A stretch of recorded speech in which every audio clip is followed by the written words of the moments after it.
Right, okay, so today I thought I might video Hettie for you.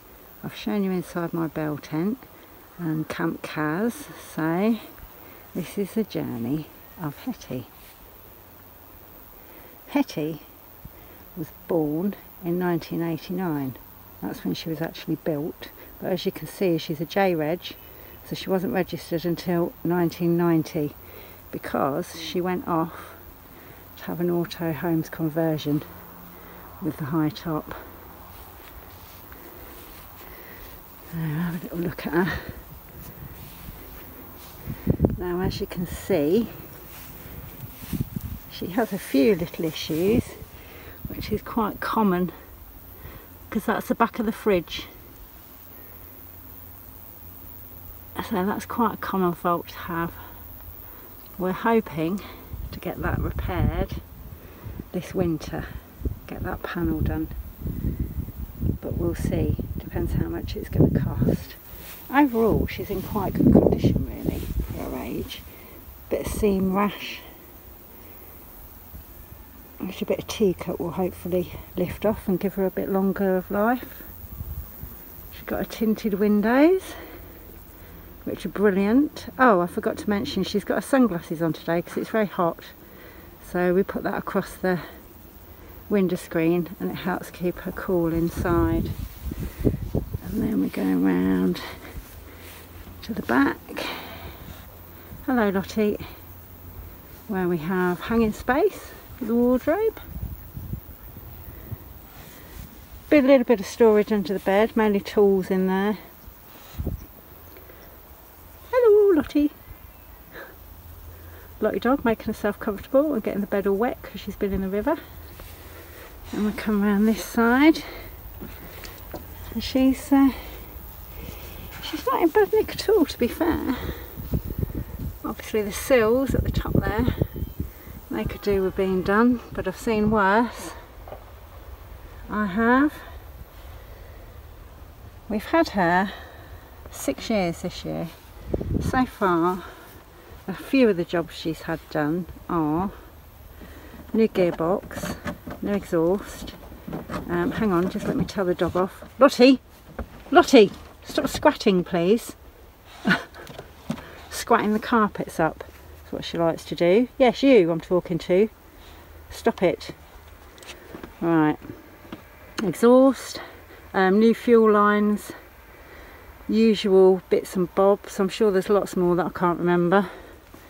But to cut it short, she does require constant maintenance and money.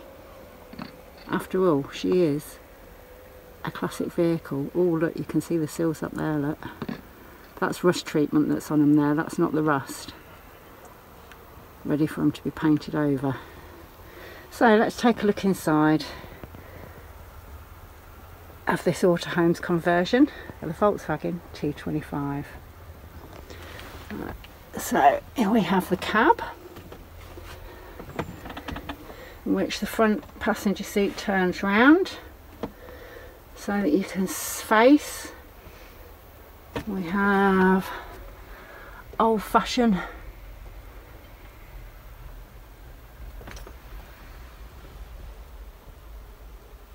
dashboard.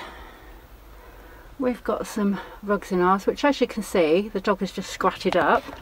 Let's put that back, Lottie, shall we? Thank you. Oh, little cushions that I made for the seats. Denim curtains with a little trim around, also made by me. There we go. And then behind the seat there's a wee basket with some tools in and my hammock. This is where the leisure battery is, which we have fitted a split charge to so that it recharges as you drive around. Plus we also have a solar panel kit, so you can use that to keep yourself topped up. At the top here we have lots of storage cupboards. These ones pull out like that. These ones open like that. And this one has, sorry, this one has a TV in it. So all mod cons, 12 volt TV obviously, and we just have a portable aerial that we stick out the window. Now you're probably wondering what this thing is hanging above the cab. Well, that is our ingenious invention for when we have the paddleboard in the van. You see, the paddleboard rests on the seats when they're up, hangs right across here,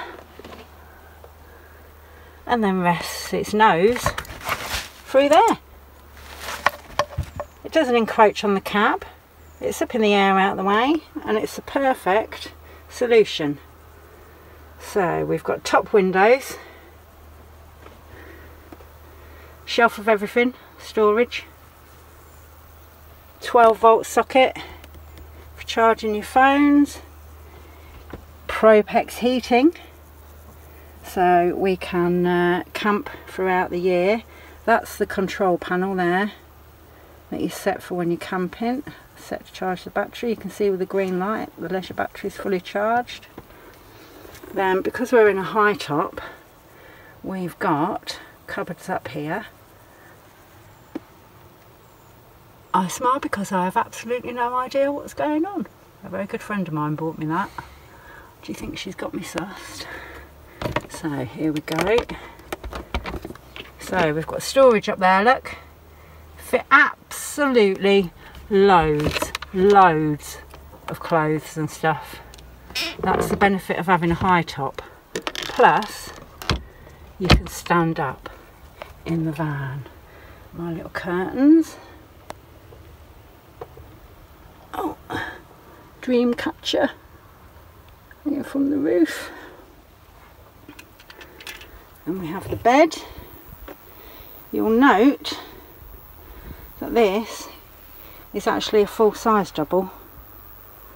Even though we have a king size at home, it does make for very comfortable sleeping. I have to be honest, I sleep better in here than I do at home. We've got more storage, the wardrobe at the back, bed, more storage, then we've got sink, hob, then fridge, which I have to say runs on gas, uses very little gas and is amazing. In fact, you have to turn it down, otherwise it freezes the food. And you can actually fit a fair amount in it. More storage. And there we have it. The inside and outside of Hettie, our beloved camper van. What do you think? Am I tempting you to go out and buy one? They are certainly going up in value, guys. So if you've got one, look after it and keep it.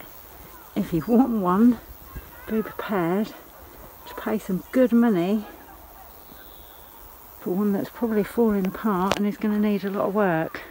I think that we bought ours at just the right time. Now, like I said, she's work in progress, but isn't she beautiful?